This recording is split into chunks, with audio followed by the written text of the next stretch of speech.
meningkat jika dalam bentuk padat. Entropi sistem meningkat karena molekul dalam air cair memiliki lebih banyak kemungkinan posisi dan kecepatan dibandingkan dalam bentuk es yang teratur. Es kutub meleleh disebabkan oleh pemanasan global. Dampak meleleh es kutub: 1. Peningkatan permukaan air laut. 2. Perubahan ekosistem. 3. Perubahan iklim. Peningkatan permukaan air laut, yaitu es yang mencair menambah volume air laut, berpotensi menyebabkan kenaikan permukaan laut yang mengakibatkan terjadinya banjir dan erosi.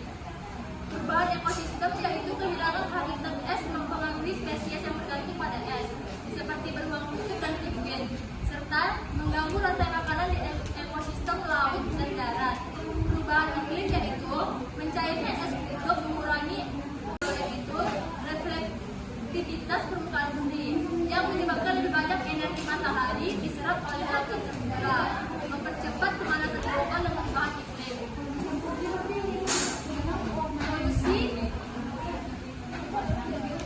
Solusi menghambat pelelehan es kutub: 1. Mengurangi emisi karbon.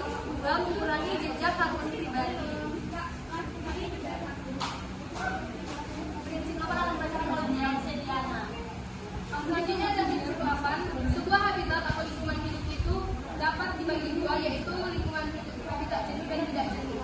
Hal itu bergantung pada bagaimana di dalam lingkungan hidup itu dapat memisahkan takson tersebut. Habitat dan niche. Habitat adalah lingkungan fisik tempat organisme hidup seperti hutan, sungai, atau padang rumput. Niche adalah peran spesifik suatu organisme dalam ekosistem, termasuk bagaimana ia mendapatkan makanan, bagaimana ia berinteraksi dengan spesies lain, dan bagaimana ia beradaptasi dengan lingkungannya. Niche juga mencakup faktor abiotik, yaitu suhu, cahaya, kelembapan, dan kelembapan, sedangkan biotik seperti predator, bangsa, dan pemilik. Jadi yang di atas itu adalah habitat, gambar yang di atas, sedangkan yang di bawah itu gambar niche. Di situ kayak cara kita beradaptasi dengan lingkungan.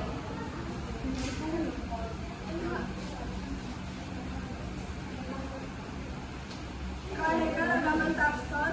Keanekaragaman takson mengacu pada jumlah yang variasi spesies dalam suatu ekosistem. Semakin beragam spesies, semakin kompleks interaksi ekologi di dalam habitat tersebut. Habitat. Ada dua jenis habitat, yaitu habitat jenuh dan habitat tidak jenuh. Habitat jenuh dikatakan jenuh oleh keanekaragaman takson jika semua niche dalam habitat itu sudah terisi oleh spesies tertentu. Di kondisi ini, kompetisi antar spesies cenderung tinggi karena tidak ada lagi ruang bagi spesies baru tanpa menggeser spesies yang sudah ada. Selanjutnya akan dijelaskan oleh kata Amida.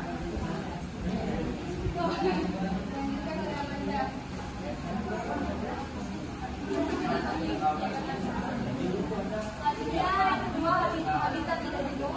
Selainnya, habitat tidak jenuh adalah ketika masih terdapat niche yang belum terisi, sehingga memungkinkan kehadiran lebih banyak spesies tanpa kompetisi yang terlalu ketat. Dalam kondisi ini, keanekaragaman takson bisa meningkat. Selanjutnya, faktor penentu habitat jenuh dan tidak jenuh. Yang pertama, variasi niche. Semakin beragam sumber daya yang tersedia dan semakin beragam cara spesies memanfaatkannya, semakin banyak spesies yang bisa hidup berdampingan tanpa persaingan langsung. Yang kedua, interaksi antar spesies, yaitu kompetisi, prediksi, dan mutualisme. Dalam beberapa kasus, spesies dominan dapat memonopoli sumber daya dan mencegah spesies lain untuk masuk atau berkembang. Selanjutnya, yang ketiga, gangguan ekologis, yaitu gangguan kebakaran, badai, atau aktivitas manusia dapat membuka niche baru atau menghancurkan niche yang ada, mempengaruhi keanekaragaman takson. Selanjutnya akan dilanjutkan oleh Lisa. Selanjutnya itu sama kasusnya di hutan tropis yang kaya akan sumber daya dan memiliki banyak niche. Tingkat keanekaragaman takson biasanya tinggi, tetapi bisa juga jenuh karena spesies yang ada sudah menghasilkan semua niche yang tersedia.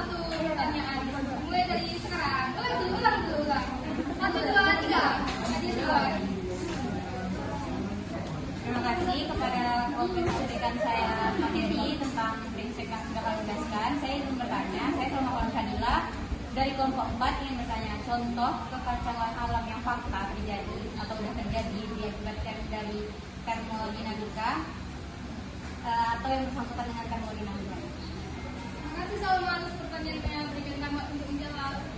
Selanjutnya,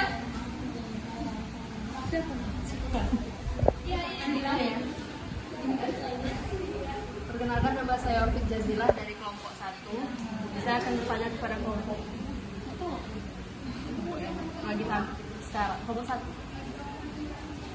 Pertanyaannya, menurut kalian apa pengaruh nyata dari faktor abiotik terhadap prinsip 8 yang telah kalian jelaskan tadi?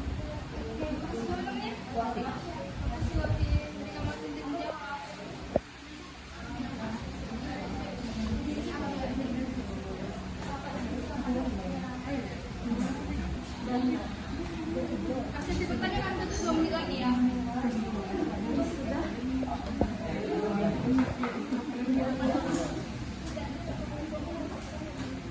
Hitung dari 60 detik terakhir ya. Buka stop dulu.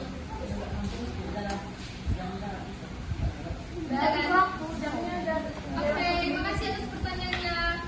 Saya akan menjawab pertanyaan yang diberikan oleh Salma. Ya, itu pertanyaannya contoh kekacauan secara fakta akibat termodinamika. Jadi jawabannya itu ada 4. Yang pertama itu proses pembusukan, baik itu pembusukan buahan, sayur atau apalah. Yang kedua itu ada kerusakan mesin, bisa saja diakibatkan oleh perkaratan, asam dan lain sebagainya. Yang ketiga perubahan iklim, dan yang terakhir pembentukan alam semesta. Bisa itu sebagai teori Big Bang. Sekian jawabannya Salma.